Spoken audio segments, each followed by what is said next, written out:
So hello, what's up mga ka-J-Vlog? Welcome ulit sa panibagong video, and for today's video, ayan, magpo-phone comparison tayo between sa mga mabibentang smartphone ngayon, the Samsung Galaxy A16 LTE versus the Realme C71. Ano kaya ang perfect na smartphone sa inyo under 5,000 pesos? Tara, check natin.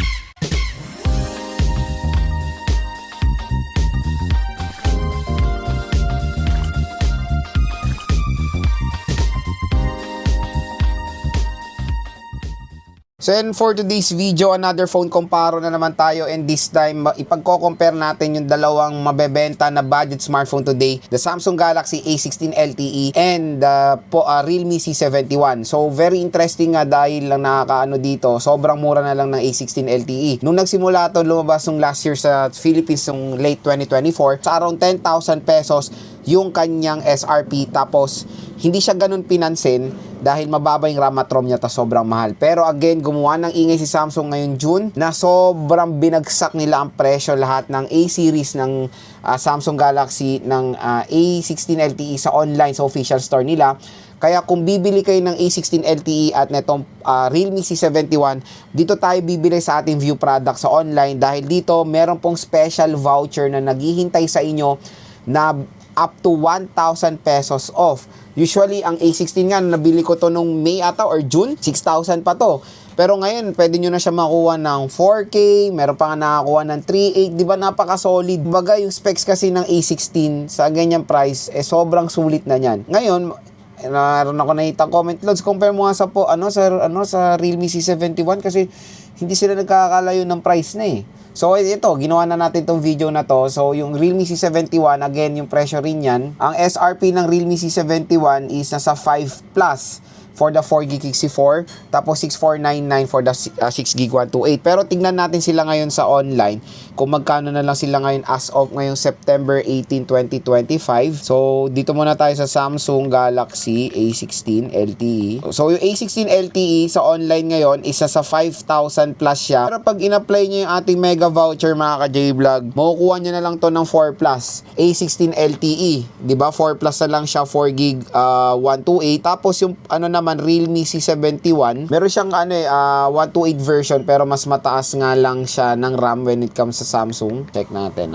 Sa Realme C71 naman mga idol, nasa 5 plus din siya. Pareho rin sila ng presyo ngayon ng Samsung A16 LTE. Bumalik siya sa SRP niya 5,499 and 6,499. Pero again, pag clinic nyo tong view products natin, may ma-generate dyan na voucher, kaya makukuha nyo rin ng 4 plus etong Realme C71. Pero ito ang catch dyan, yung ka-price ng Realme C71 sa Samsung Galaxy A16 LTE is 4GB 64GB lang. Yung A16 LTE is 4GB 128. Isang variant lang yan. Pero dito sa Realme C71, meron tayo isang variant 6GB 128. There's a possibility na makuha nyo siya ng 5.8 or 5.7 na mas mahal yan compare sa A16 LTE. So, syempre, maraming consumer, naguguluhan na ako, ano ba bibiling ko?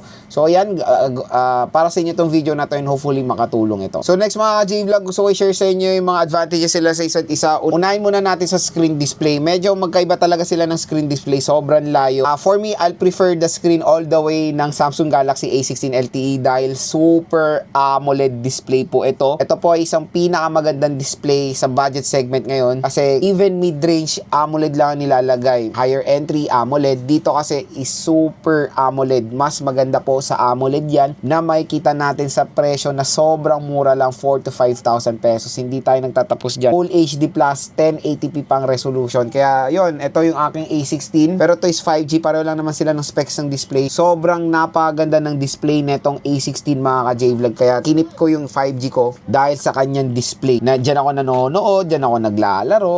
When it comes pag naglalaro tayo dyan, binuboost niya pa yung graphics ng nilalaro nyo para mas ma-enjoy nyo pa further. 90Hz siya. Dito naman sa Realme C71, ang pinaka main advantage na nakita ko sa Samsung Galaxy A16 LTE is of course 120Hz screen refresh rate ito, tapos naka-punch hole display. Dito kasi sa A16 LTE naka-notch siya. Pero again, overall specs pag i-compare mo, I'll prefer all the way ang display ng Samsung Galaxy A16 LTE kahit na naka 120Hz itong Realme C71. Syempre for me, mas better resolution, mas better yung quality ng screen dito tayo kahit na 9/3. 9/3 is mabilis din naman na refresh rate yan. So, display, all the way tayo sa A16 LTE. Next, sa chipset. So, sa chipset, dito tayo magkakatalo rin. Unisoc 7250 versus the MediaTek Helio G99. So, alam nyo ng sagot dyan. G99 all the way din tayo dito sa Samsung Galaxy A16 LTE. Mas better performance, syempre, G99.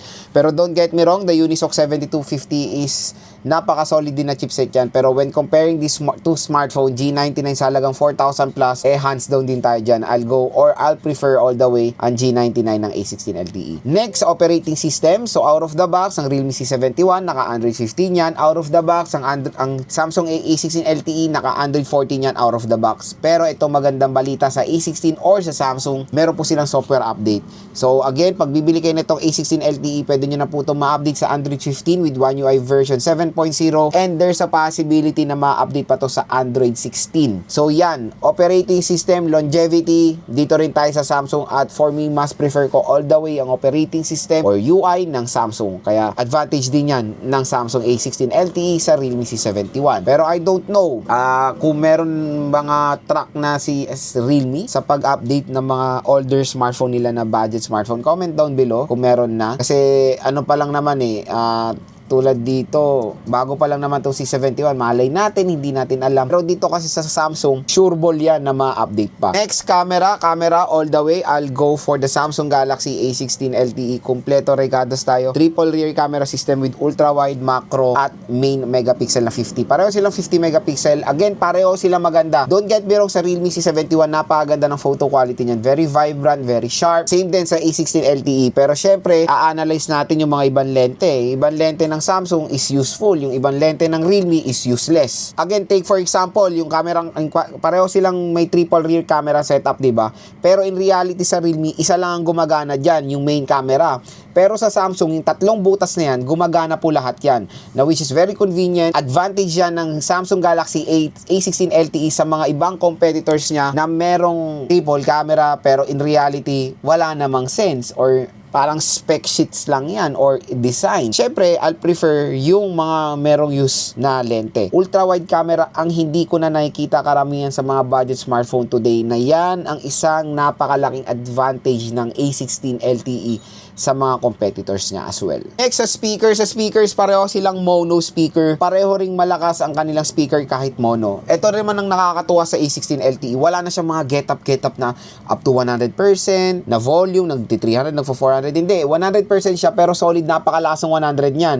Dito sa Realme C71, yes, nabuboost niya yung volume niya. Malakas, given malakas siya, pero up to 400% yan. Pero comparing these two smartphone, ito 100, yung isa 400, pareho silang malakas. Napaka-solid nung performance ng Samsung A16 LTE kahit 100% volume lang siya.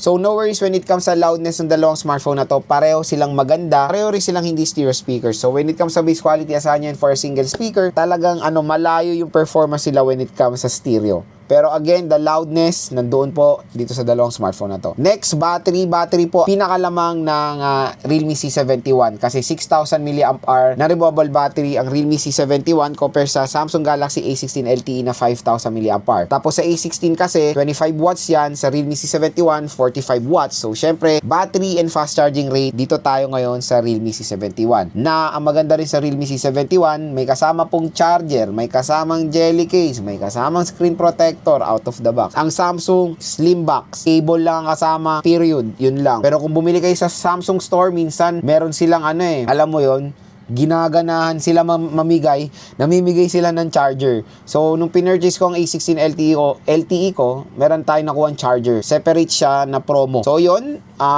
walang charger. So syempre marami pa rin magpiprefer dito sa Realme C71 when it comes sa battery performance and charging rate. Pero don't get me wrong, the battery performance of the A16 LTE ay okay din. Kasi maganda rin naman sa Samsung na meron silang usage pattern. Kumbaga, pinag-aaralan nila yung paggamit nyo para makatipid ng battery.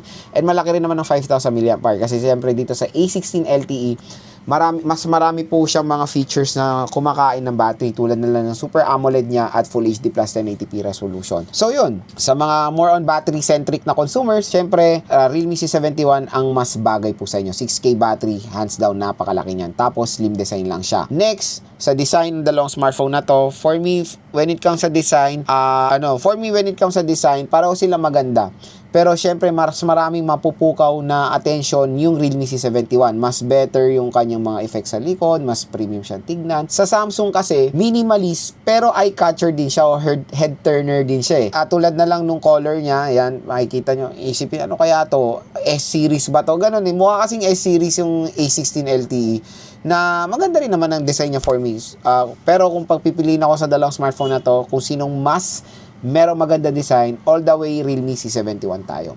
Next, sa water protection, mas mataas ang water protection ng Realme C71, IP64 water and dust resistant compare sa A16 na merong IP54 water and dust resistant. So again, pareho silang water resistant or sabihin natin natatalsikan lang ng tubig pero mas magandang protection na makukuha natin sa Realme C71. Mga J-Vlog, yung advantages nila sa isa't isa. Sana nakatulong po sa inyo to kung namimili kayo between dito sa A16 LTE and the Realme C71. Pareho maganda tong dalawang smartphone na to and hopefully kung bibili kayo nito, dito na kayo bibili sa ating View products dahil mura at bagsak presyo lang po ang A16 LTE dyan at ang Realme C71. Maganda tong dalawang smartphone na to and hopefully kung bibili kayo nito, dito na kayo bibili sa ating View products dahil mura at bagsak presyo lang po ang A16 LTE dyan at ang Realme C71. So yun mga J-Vlog, ang pinaka-main question, Lods, ano ba ang magandang bilhin para sa inyo? Para sa'yo, Realme C71 ba or Samsung Galaxy A16 LTE? For me, the quick answer dyan, I'll go all the way sa A16 LTE. Unang-una dyan, ang unang habol ko dito is yung display.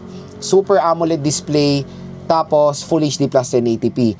Meron din naman mga advantages ang Realme C71 dito sa Samsung Galaxy A16 LTE pero napakaliit lang eh. Tapos ang nakakatawa doon, mas mahal pa di hamak ang Realme C71 dito sa Samsung Galaxy A16 ngayon. Syempre ngayon ang usapan natin. So, yun nga, kung kukunin nyo yung parehong base model neto, 4GB 128 sa Samsung na 4 Plus, 4GB 64 ang 4 Plus ng Realme C71. So, syempre, I'll prefer all the way yung Samsung Galaxy A16 LTE pag ganyan yung price tag. Kung gusto nyo magdagdag ng presyo, yun nga, for the Realme C71, 6GB 128, 5,000 plus siya, mas expensive na siya sa A16 LTE at merong reliable software update. So, again, kung interested kayo dito sa dalawang smartphone na to, i-click nyo na tong View products natin. Mura at bagsak presyo lang dyan ang Samsung Galaxy A16 LTE at ang Realme C71. Don't get me wrong, the Realme C71 is maganda rin naman na smartphone yan pero lang, ang madadagdag lang talaga dyan is yung 2GB of RAM na syempre very useful yan pero kailangan din natin i-balance yung specifications pag bumibili tayo ng smartphone. Kaya for me, I'll go all the way sa Samsung Galaxy A16 LTE.